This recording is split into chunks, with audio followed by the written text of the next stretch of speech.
So let me show you this. Do you remember the broad beans that I sowed, the crimson flowered broad beans that Gemma sent me? Well, they all germinated great. They were in the polytunnel. I thought I'm just going to bring them in the shed, make sure they're not on the floor in the polytunnel. Brought them in the shed. I've just come down to the plot now, and let me show you. There you go.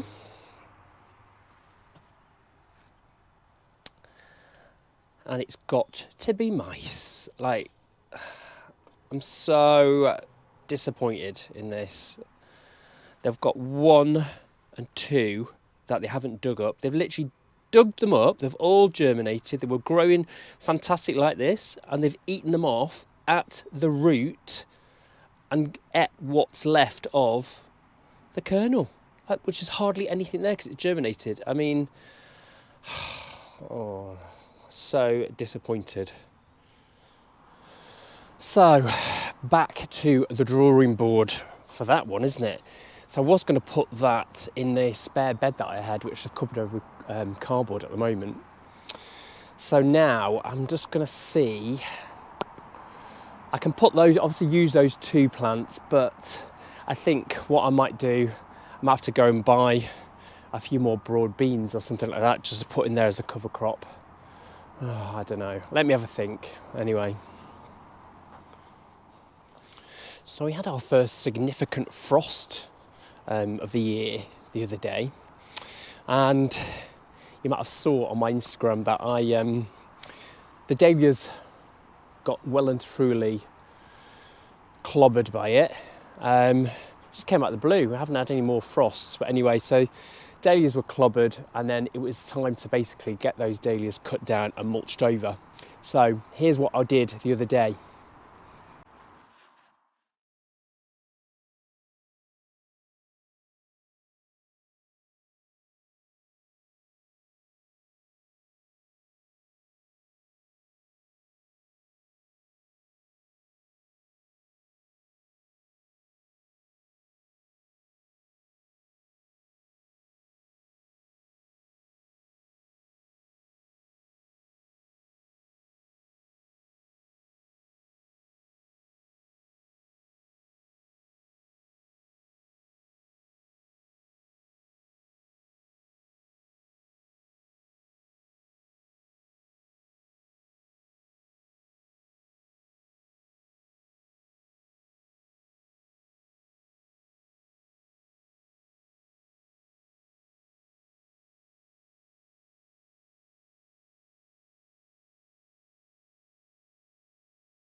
So what do you do with your dahlias?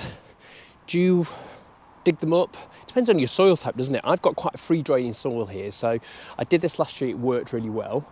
And yeah, I leave them in. Cut them right down to the floor, leave them in, mulch them over.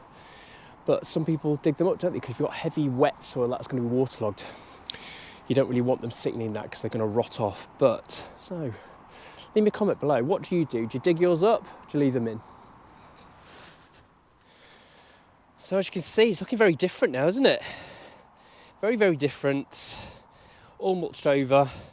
And I mulch them over with bark. And just gives them a bit of protection over the summer. Summer? Wish it was summer. Over the winter. And then there's the other side. As you can see, very, very different now, isn't it? Look how flat the plot is looking. Really, the height is gradually going, slowly but surely, apart from my brassicas, which will stay, they'll maintain. Yeah. So talking about brassicas, let me show you how my Brussels sprouts are doing. Actually, I'm really pleased with them. If I can get in here and actually show you. There we go. How about those?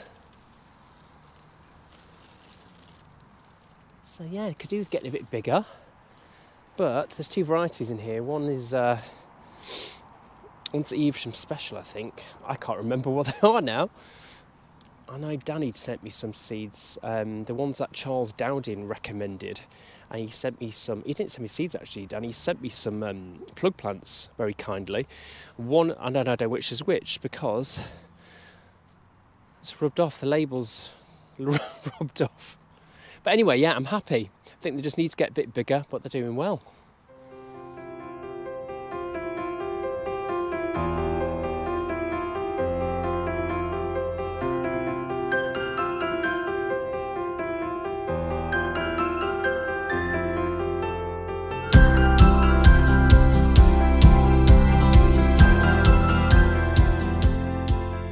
I started doing a bit more polyculture bed planting this year, this spring and summer, and my two metal beds that I'll show you here now, I did plant up with kales and sunflowers as well as all my beans, but I'm intending to do something similar again next year. I'll turn the camera around and I'll show you exactly what I'm going to do for next year. So I am going to focus on more on the polyculture because I just like the look of it, and I just think it's beneficial, especially when you're sort of doing companion planting and things like that. So this is going to be beans again, and I'm going to probably put dwarf beans again down here like I did last time. But you can see I've put some delphiniums, one either side there. There's a bit of sweet William. I'm going to put a couple of herbaceous perennials this side, and then I'm probably going to put some annuals, mini sunflowers or something like that, and then plant these up with the beans next year. So that's going to be the plan for that. So it's going to give some lovely colour. It's going to be food for the pollinators.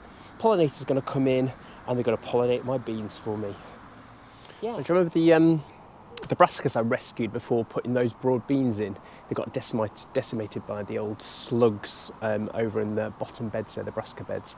So I dug them up, potted them up, and I popped them in the cold frame just down there.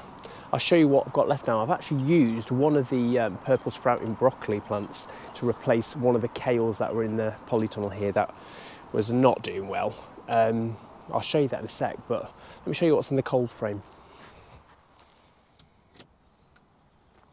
So in here we have a couple of greyhound cabbage, one purple sprouting, and then I've got my spares of my couple of Casablanca garlics there.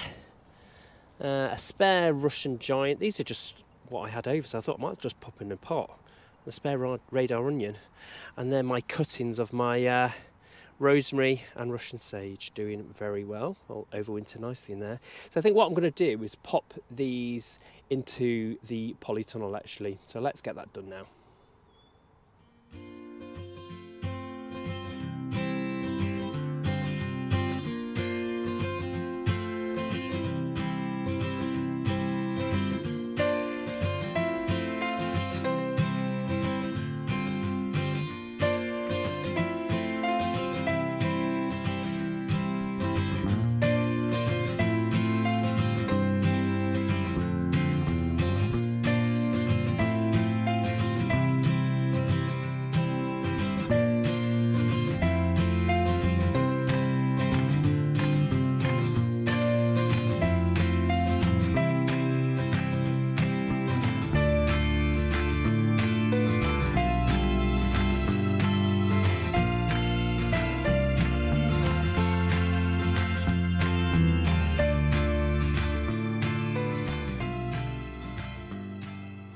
So that's them all in.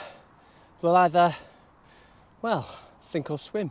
No, can't say that because Danny says it, doesn't he? Well, that's them in. So they've got to, no. What the hell is that? Well, that's them in. So gives them a bit of protection over the winter in here. We'll see how they do. It's an experiment, isn't it? My name's Will. You have been watching The Flying Gardener.